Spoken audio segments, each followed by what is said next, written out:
माता जी गुजर गया था, पिताजी थे, फिर बैराग जाग समय जब उस टाइम 7 साल का था।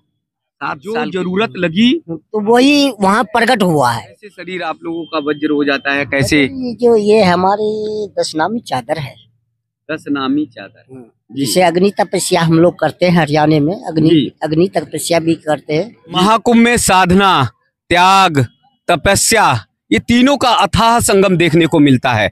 पूज्य महाराज जी 7 वर्ष से घर बार छोड़कर नागा संत बन गए और फिर पहाड़ों पर, पर्वतों पर, गिर कंदराओं पे रहते हुए पूज्य महाराज जी जब 12 साल लगता है, 12 साल में महाकुंभ होता है तो महाकुंभ पहुंचते हैं। महाकुंभ आए महाराज जी, महाकुंभ में जरूर निश्चित तौर पर लाखों लोग, करोड़ों लोग दर्शन तो करेंगे, लेकिन पूज्य महाराज जी कैसे 7 साल में सब कुछ छोड़कर निकल पड़े उसके बारे में जानते हैं। महाराज जी के चरणों में बहुत बहुत दंडवत। कहाँ से हैं महाराज जी? मैं तो हरियाणा से। वहाँ आश्रम है अपना? हाँ, अपना आश्रम जी। तो वहीं धूना रमना, तपस्या साधना करना जी। कैसे संत बन गए, कैसे? संत बैराग हो गया, संत हाँ बैराग जग गया तो अपना घर बार छोड़ दिया। उम्र कितनी रही महाराज जी? अभी तो 60 है। नहीं, उस समय जब उस टाइम 7 साल का था।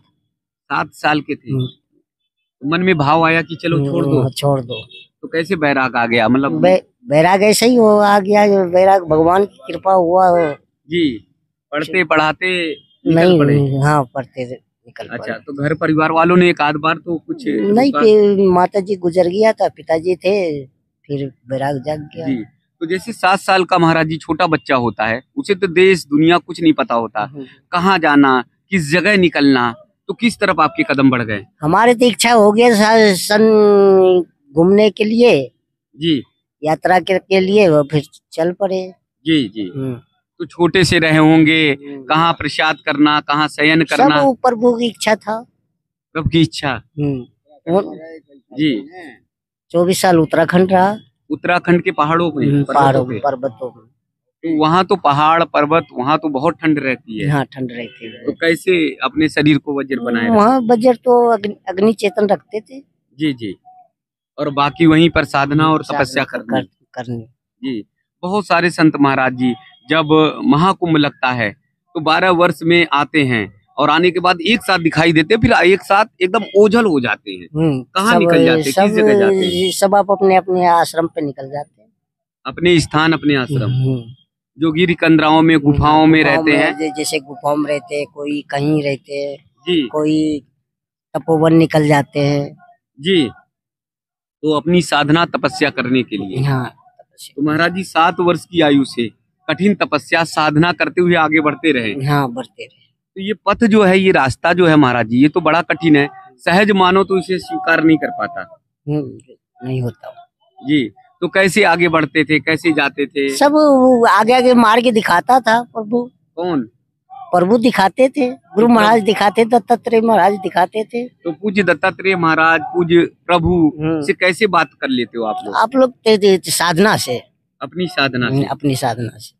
हम लोग तो देख भी ना पाए, बात करने की तो दूरी दूर है जी। साधना से के अपना जी जो भी है। तो कभी ऐसी साधना में, किसी समय साधना में प्रभु से एकदम हो रहा हो कि हमें प्रसाद की जरूरत है तो प्रसाद ले आए, कोई जरूरत हुई जल की तो तुरंत आ गया हो? हाँ, ऐसा होता रहा? हाँ, होता रहा कि जो जरूरत लगी तो वही वहाँ प्रकट हुआ है, वो प्रकट हो गए। हाँ, अपने आप। जैसे जंगल में गुफाओं में रहते हैं तो अपने आप कोई न कोई रूप में कोई न कोई ठाकुर जी अपने मार्ग में आके आते रहे, जिससे आपका मतलब काम चलता रहा, जैसे जरूरतें रही है। हाँ, कभी मान लीजिए भीषण जंगल में पहुंच गए और चारों तरफ कुछ नहीं दिखाई दे रहा और जल की जरूरत लगी तो क्या मतलब आ गए प्रभु? हाँ, सब आ गए जी। यहाँ तो जीवन भर जतन करते हैं लोग, खूब कमाते धमाते हैं, तब भी जरूरतें नहीं पूरी होती हैं, और आपकी जंगल में भी जरूरतें पूरी हो गई। सब पूरी होते हैं, अभी भी सत्य तो है ही। सत्य है, सत्य पर ही दुनिया संसार चल रही है जी। हम लोग इतना गर्मी में मतलब मौसम में पहने हुए हैं, ठंड लगती है तो एकदम जैकेट और कोट सब लोग पहने रहते हैं, सारे दर्शक भी जो भगत जगत हैं सब देख रहे हैं, सब पहने हुए हैं, आप लोग ऐसे ही रह लेते हैं? हाँ ऐसे रह लेते। कोई इस महाकुंभ में कहीं पर भी ठंड और उसका असर नहीं है? नहीं। तो कैसे शरीर आप लोगों का वज्र हो जाता है, कैसे? ये हमारी 10 नामी चादर है। 10 नामी चादर। इस चादर को, भस्म जो को ओढ़ लेता है, ओढ़ लेते हैं तो फिर जी। लेकिन अगर कहा जाए मैं ओढ़ लूं अभी, नहीं, वैसे नहीं। क्या क्या प्रक्रिया करनी इसकी मंत्र होता है। मंत्र अच्छा, का मंत्र से चढ़ाते हैं, मंत्र से उतारते हैं, तब ये चादर पढ़ते हैं। तब सहज रूप में अगर कोई भभूत लपेट ले तो अलग निरंजन बन जाए तो नहीं, वो नहीं होगा। उसको ठंडी गर्मी कुछ भी लग सकती है। लग सकती है जी। तो ये कितने वर्षों में ये प्रक्रिया पूरी होती है? ये तो जब तक शरीर रहता है तब तक चलता रहता है, प्रक्रिया चलती रहती चलता है। रहता एक कहा जाए कि साधना है, शरीर को साधना है। साधना है। जी जी। और जो साध ले, तो क्या कई बार ऐसा होता है महाराज जी की जो इस रास्ते पे चलते हैं, शरीर नहीं सध पाता है तो रास्ता उन्हें बदलना पड़ता है? नहीं, ऐसा कुछ नहीं होता है। जो साधना जो करता है वो तो अपने मन से साधना करता है। साधना जैसे अग्नि तपस्या हम लोग करते हैं हरियाणा में, अग्नि तपस्या भी करते हैं जी। तो अपने अग्निदेव को साधना अलग होते हैं, सब चीज का साधना होते हैं जी।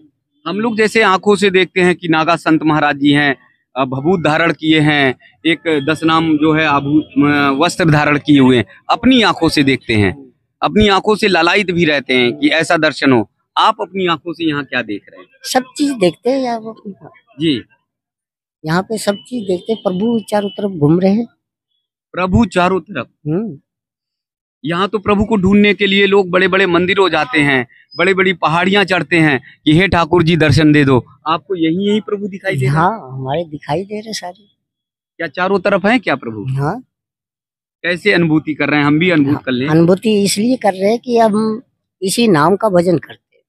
इसी नाम का भजन करते हैं तो अनुभूति कर लेते कि हाँ यहाँ ठाकुर जी है। और हम लोग सांसारिक मोह माया में लिपटे रहते हैं, घर गृहस्थी में लिपटे रहते हैं। तो नहीं, अगर इस नाम का भजन किया जाए तो निश्चित तौर पर प्रभु मिलेंगे। जी। और बहुत सारे भक्तगण आते हैं, आप लोगों ने भभूत उठाई, जा बच्चा तेरा कल्याण है, जा बच्चा तेरा बिगड़ा काम बन जाएगा, तो ऐसा हो जाता है? हाँ, हो जाता है। ये प्रभु करवाता है हमारे मार्ग से। आपके मार्ग से? जी जी। जो भी इच्छा होता है तो किसी का जैसे मार्ग होता है, मार्ग के हिसाब से। जी जी। तो जैसे महाराज जी लाखों लोग आएंगे, सभी को उठा के भभूत दे देंगे या जिसके देखेंगे? जिसके जैसा है कि कोई देखते हैं कि हाँ इनका होगा कि दूर करना है। अच्छा, तो ये तो इसका मतलब आपका स्वयं परमपिता परमेश्वर से कांटेक्ट रहता है? हाँ, कांटेक्ट की बातचीत हुई कि प्रभु इसका कष्ट दूर होगा कि नहीं? हो सकता है तो भभूत उठाया, दे दिया। तो देखिए महाराज जी कैसे एक भभूत को उठाया और भभूत को उठाते ही दे दिया, कह दिया कि जा तेरा कल्याण हो जाएगा। तो कल्याण हो ही जाना है।